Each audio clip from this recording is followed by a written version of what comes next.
తెలంగాణలో మళ్లీ ఎన్నికల సందడి మొదలైంది. పార్లమెంటు ఎన్నికల కంటే ముందు పెద్దల సభ ఎన్నికలు జరగబోతున్నాయి. రాష్ట్ర కోటాలో ఖాళీ అయిన 3 రాజ్యసభ సీట్లకు ఎన్నికల కమిషన్ షెడ్యూల్ విడుదల చేసింది. అసెంబ్లీలోని బలాబలాల ప్రకారం కాంగ్రెస్ పార్టీకి 2 సీట్లు, బీఆర్ఎస్ కు 1 సీటు రావాలి. అయితే బీఆర్ఎస్ కు దక్కాల్సిన సీటును కూడా తన ఖాతాలో వేసుకోవడానికి సీఎం రేవంత్ ప్రయత్నిస్తున్నట్లు తెలుస్తుంది.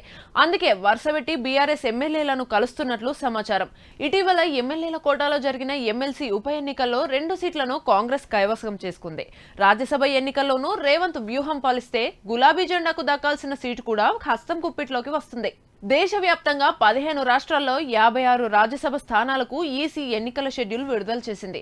ఫిబ్రవరి 8న ఎన్నికల నోటిఫికేషన్ను విడుదల చేసి అదే నెల 27న పోలింగ్ జరిపి ఫలితాలు వెల్లడిస్తాయి. ఇక తెలంగాణ నుంచి వద్దిరాజు రవిచంద్ర, బడుగుల లింగయ్య యాదవ్, జోగినపల్లి సంతోష్ కుమార్ల పదవీ కాలం ఏప్రిల్ నెలలో పూర్తవుతుంది. ఏపీలో వేమిరెడ్డి ప్రభాకర్ రెడ్డి, సీఎం రమేష్, కనకమేడల రవీంద్రల రాజ్యసభ పదవీ కాలం కూడా ఏప్రిల్లోనే పూర్తి కానుంది. ఏపీ అసెంబ్లీలో వైసీపీ బలం ఎక్కువ కావడంతో 3 సీట్లు ఆ పార్టీకే దక్కుతాయి. అయితే తెలంగాణ కోటాలో ఖాళీ అయిన సీట్ల కోసం కాంగ్రెస్ లో గట్టి పోటీ నెలకొంది. జానారెడ్డి, రేణుకా చౌదరి, అద్దంకి దయాంకర్, వంశీచందర్ రెడ్డి తదితరులు ఆశావహుల్లో ఉన్నారు. తెలంగాణలో ఒక రాజ్యసభ స్థానాన్ని గెలవాలంటే 39.6 మంది ఎమ్మెల్యేల మద్దతు కావాలి. కాంగ్రెస్ కు సిపిఐ మద్దతుతో 65 మంది ఎమ్మెల్యేలు ఉన్నారు. 1 సీటు గ్యారంటీగా వస్తుంది. బీఆర్ఎస్ కు ఎంఐఎం మద్దతుతో కలిపి 46 మంది ఎమ్మెల్యేలు ఉన్నారు.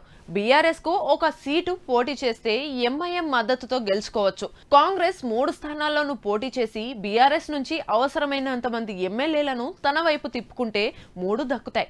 బీఆర్ఎస్ నుంచి వీలైనంత మంది ఎమ్మెల్యేల మద్దతు కూడగట్టాలని కాంగ్రెస్ ప్రయత్నాలు ప్రారంభించినట్లు సంకేతాలు కనిపిస్తున్నాయి.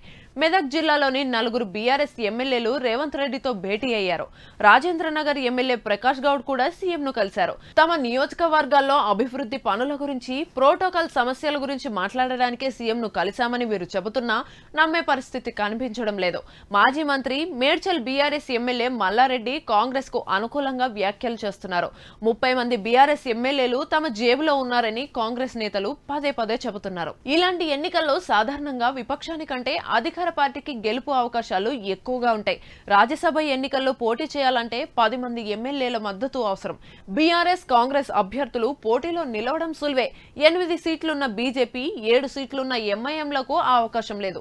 పోలింగ్ కు బీజేపీ ఎమ్మెల్యేలు గైర్హాజరయ్యే అవకాశం కూడా ఉంది. లోపాయికారి ఒప్పందాల ప్రకారం మరికొందరు గైర్హాజరవుతుంటారు. కొందరు కావాలని చెల్లని ఓట్లు వేస్తుంటారు. రాజ్యసభ ఎన్నికలు చాలా సంక్లిష్టమైన ప్రక్రియ. మొదటి ప్రాధాన్యత ఓట్ల లెక్కింపు, పాయింట్లను కలపడం, డివైడ్ చేయడం వంటి కాంప్లికేటెడ్ విధానంలో అభ్యర్థులను ఎన్నుకుంటారు. అసెంబ్లీ ఎన్నికల్లో గెలిచిన ఊపు మీదున్న కాంగ్రెస్ 3 రాజ్యసభ సీట్లను గెలుచుకోవడానికి అన్ని ప్రయత్నాలు చేసే అవకాశం ఉంది.